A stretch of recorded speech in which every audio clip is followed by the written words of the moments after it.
That's not going to go away overnight. Right. Hunter, I hear you guys both. There's some hopeful signs. Okay, I agree. There's some hopeful signs.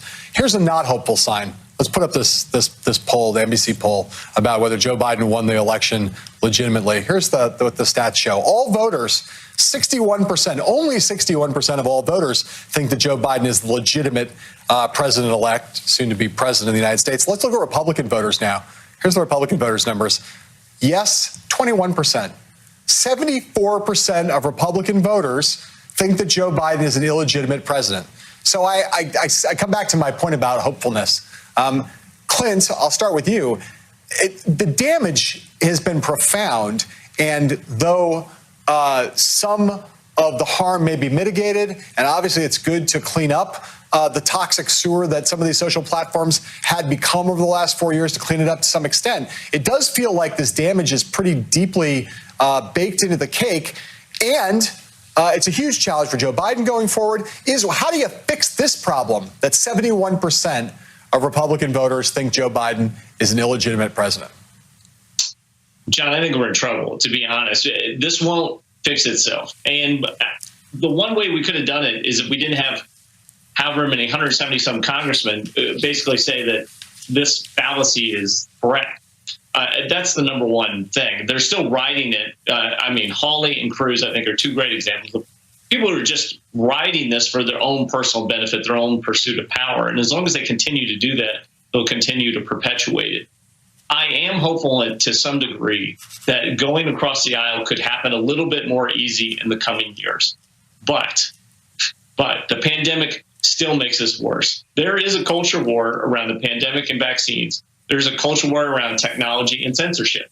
An ironic one, considering the first time I testified to the Senate, they were very worried about what ISIS was saying on social media, and they wanted that removed because it was inciting violence. I would love to play some of the transcripts of that and see how it mirrors exactly what we're seeing today. Ultimately, the biggest rifts that I worry about in the case of this, the real extreme ones, are the rifts in the military and law enforcement, which is playing out this weekend, which is worries about insider threat or people having crossing allegiance. The president over the last 3 to 4 years and his supporters in the Republican Party have played on this wedge to try and garner support. But that also creates some very troubling things when you're trying to bring the country together, particularly with regards to criminal justice and racial issues in the United States. And would we defend our country, or would we be able to work with allies, which seems to be the cornerstone of the new incoming Biden administration? I don't think it can be patched up together unless we have some Republican leaders who commit to an actual reality. And I'm hopeful in some ways that even Mitch McConnell, I know this is a crazy thing, but he has actually turned. And I thought his speech actually on the night of January 6th was inspiring to a degree, and maybe set the tone that we can move past this point. We'll see how that plays out in the coming weeks. And yet, the case is that the vast majority of House Republicans, the overwhelming majority of them, continue to aid and abet the big lie. And Josh Hawley and Ted Cruz, even though you hear their voices among in these videos that we've now seen of the Capitol insurrectionists, seem to have, at least publicly so far, seem to exhibit no remorse and no regrets, and certainly have not apologized anyway. Heidi Przybyla, thank you for coming on. Clint Watts, you're sticking around. When we return, the calls are growing among Democrats to stop President Trump from getting classified intelligence briefings once he is out of office. There's no circumstance in which this president should get another intelligence briefing, not now, not in the future. I don't think he can be trusted with it now, and in the future he certainly can't be trusted. Indeed, there were, I think, any number of intelligence partners of ours around the world who probably started withholding information from us because they didn't trust the president would safeguard that information and protect their sources and methods, and that makes us less safe. For the past 4 years as president, Donald Trump has had access to the most highly classified intelligence there is. But on Wednesday, he becomes a former president. That would normally mean that he is granted continued access to American intelligence. But some highly placed national security officials are starting to ask the question as to whether Trump can be trusted with that information going forward. An answer to that question, courtesy of his own former Deputy Director of National Intelligence, Sue Gordon, in a Washington Post op-ed. Gordon suggested that the answer is straightforward. No, Trump can't be trusted. But But that decision is ultimately the Biden administration's to make. On Sunday, incoming Chief of Staff Ron Klain did not rule out keeping Trump away from that intelligence. We'll certainly look for a recommendation from the intelligence professionals in the Biden administration, Biden-Harris administration, once they're in place, and we'll act on that recommendation. Obviously, we don't have those intelligence professionals in place yet. Hope the Senate moves to confirm them quickly, and then we'll look at what they recommend in terms of intelligence sharing going forward. Let's bring in NBC News correspondent Mike Memoli in Wilmington, Delaware, and Clint Watts is back with us.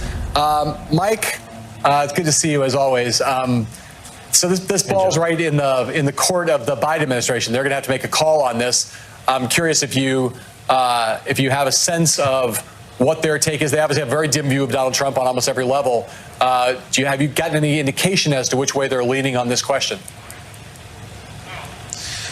Well, John, I think what we just heard from Ron Klain is very typical of what we've seen from the president-elect throughout this transition, which is very much a punt, right, on the question of invoking the 25th Amendment, on the question of whether to go ahead with an impeachment of President Trump, whether to go ahead with a trial of President Trump now. The constant posture on the part of the Biden team is to try to disentangle themselves from these very complicated questions about what to do with their predecessor. And I think that's exactly the posture that the Biden team wants to take into this White House. They don't want his administration to be consumed by questions of what to do with his predecessor. We've all spent 4 years being held hostage, frankly, by President Trump's Twitter feed and by other statements on a regular basis from him.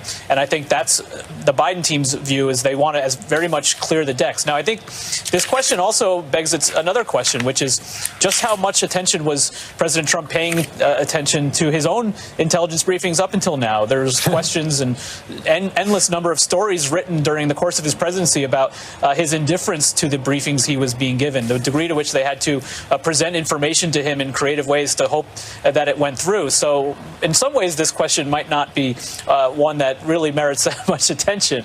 But clearly, I think the larger question for the Biden team is how to handle investigations of this president, how to potentially corral congressional Democrats, especially Senate Democrats, who are all of a sudden going to have chairmanships and the gavels and the subpoena power that comes with that, so that all of them are moving forward with the business of their country while also being seen as holding Trump accountable for very, very much wrongdoing that they feel he's responsible for. So, Clint, it's pretty stunning that Sue Gordon says the answer to this question is no, and she points to a couple of reasons why that are just Trump's untrustworthy, but get to something more kind of a rigorous analysis than that. The first is that Trump has indicated that he wants to continue to be a political actor going forward. That's unlike almost all of his predecessors. They finish their terms and they're done. They say they're not going to run for office again, or they've been ruled out by the Constitution of running for office again. And then there's the question of Trump's businesses. Again, makes it kind of unusual. I'm just going to read this to you here, what Gordon wrote. She said, Trump has significant business entanglements that involve foreign entities. Many of these current business relationships are in parts of the world that are vulnerable to intelligence services from other nation states. And it's not clear that he understands the tradecraft to which he's been exposed. The reasons the knowledge he has acquired must be protected from disclosure, or the intentions and capabilities of adversaries and competitors who will use any means to advance their interests at the expense of ours. So I ask you, Clint, just unpack this a little bit. Again, beyond we don't trust Trump.